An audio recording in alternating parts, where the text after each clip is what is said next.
क्या तूने कभी सोचा है कि कुछ लोग उम्र में बहुत लंबे जी लेते हैं और फिर भी वो हमेशा खुश और एनर्जी से भरे रहते हैं?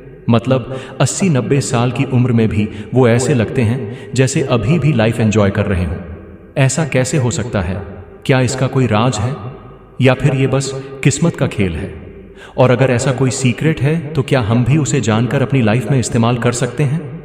देख, जापान के एक छोटे से गांव के बारे में बहुत सुना जाता है जिसका नाम है ओकिनावा।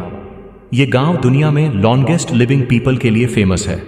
यहाँ के लोग न सिर्फ लंबी उम्र जीते हैं बल्कि ज्यादातर हमेशा खुश, हेल्दी और एक्टिव रहते हैं। और सबसे बड़ी बात, इन्हें बोरियत या खालीपन जैसी चीजें कम ही सताती हैं।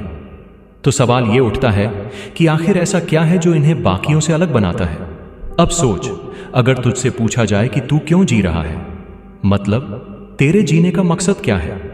शायद तू कहेगा कि पैसे कमाने के लिए, फैमिली के लिए, सपनों के लिए या फिर बस टाइम पास करने के लिए। लेकिन जापानी लोग इसके लिए एक खास शब्द इस्तेमाल करते हैं, इकिगाई।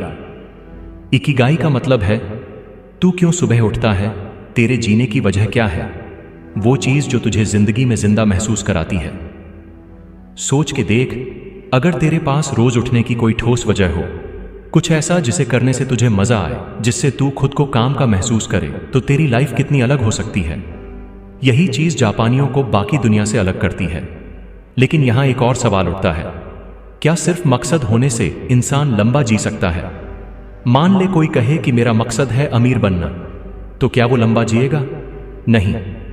इकिगाई में सिर्फ मकसद नहीं बल्कि संतुलन है। यह संतुलन 4 चीजों से बनता है। तुझे क्या करना अच्छा लगता है, तू किस काम में अच्छा है, दुनिया को किस चीज की जरूरत है और किस काम के लिए तुझे पैसे मिल सकते हैं। जब ये चारों बातें एक जगह मिलती हैं, वहीं से पैदा होता है इकिगाई। अब जरा सोच, कितनी बार तूने खुद से पूछा है कि तुझे असली में करना क्या है? क्या तू सच में वही कर रहा है जो तुझे खुश करता है, या तू बस भीड़ में भाग रहा है? जापानियों का मानना है कि अगर तू अपनी लाइफ को सिर्फ पैसे या शोहरत के लिए जिएगा तो अंदर से खालीपन रह जाएगा।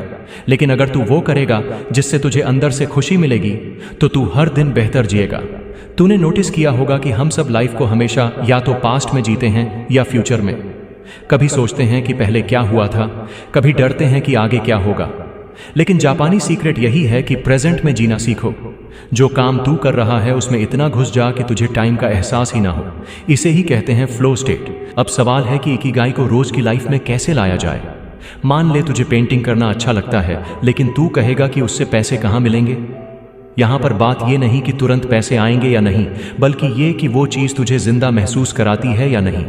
जापान में बूढ़े लोग भी अपनी इकिगाई के साथ जुड़े रहते हैं। कोई गार्डनिंग करता है, कोई चाय बनाता है, कोई बच्चों को कहानियां सुनाता है। ये छोटे छोटे काम ही उनके दिल को खुशी देते हैं और उन्हें एक्टिव रखते हैं। तूने देखा होगा कि हम में से बहुत लोग 9 से 5 की नौकरी करते हैं, थक कर आते हैं और फिर सोचते हैं बस यार अब थोड़ी शांति चाहिए। लेकिन जापानी लोग मानते हैं कि रिटायरमेंट जैसी कोई चीज ही नहीं होनी चाहिए। मतलब अगर तू अपनी इकिगाई के साथ जी रहा है तो तू कब काम छोड़ना है, ये सवाल ही नहीं उठेगा।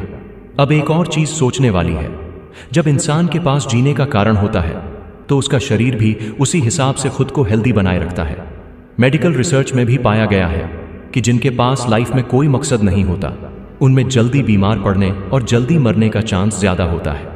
जबकि जिनके पास साफ साफ इकिगाई होती है, वो बीमारियों से जल्दी लड़ते हैं और ज्यादा लंबा जीते हैं। तू ये मत सोच कि इकिगाई मतलब बड़ी बड़ी चीजें। ये छोटी छोटी चीजों में भी मिल सकती है, जैसे हर रोज सुबह किसी फूल को पानी देना, किसी बच्चे की मदद करना या अपने काम में धीरे धीरे परफेक्शन लाना। जापानी कल्चर में यही छोटी छोटी खुशियां जोड़कर बड़ी बन जाती हैं। लेकिन यहाँ एक और सवाल है, अगर किसी को अपनी इकिगाई ही ना मिले तो? इसका जवाब है खोज। मतलब अलग अलग चीजें ट्राई कर, जब तक कि तुझे अंदर से लगे कि हाँ यही है मेरी वजह। अब सोच, अगर तू हर दिन सिर्फ जीने के लिए नहीं बल्कि किसी मकसद के लिए उठे तो तेरी लाइफ कैसी हो जाएगी। तेरे अंदर एनर्जी अपने आप बढ़ जाएगी, तुझे छोटी छोटी चीज़ों से खुशी मिलने लगेगी और तू दूसरों के लिए भी इंस्पिरेशन बन जाएगा। जापानी लोग यही कहते हैं, धीरे चलो लेकिन कभी रुकना मत। उनकी पूरी लाइफ इसी फिलॉसफी पर चलती है।